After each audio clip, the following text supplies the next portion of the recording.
আসসালামু আলাইকুম।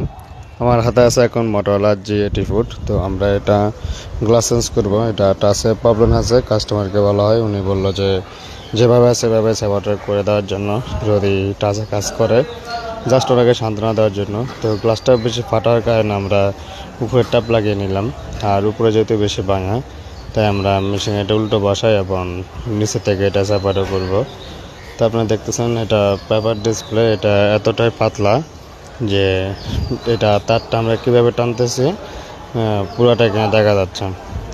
তো এই ধরনের ডিসপ্লেগুলো আপনার সাপোর্ট করার জন্য সর্বনিম্ন যে তারটা আছে চিকন তার, ওই তারটা ইউজ করবেন 0.03 mm। এতে ডিসপ্লেতে ব্ল্যাক স্পট বা দাগ টাগ আসার সম্ভাবনা খুবই কম থাকবে।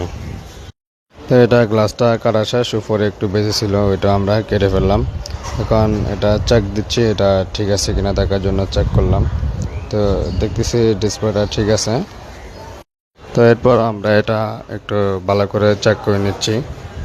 তো যেহেতু এটা টাচের প্রবলেম, তো আমরা এটা ভালো করে চেক করে নিচ্ছিলাম।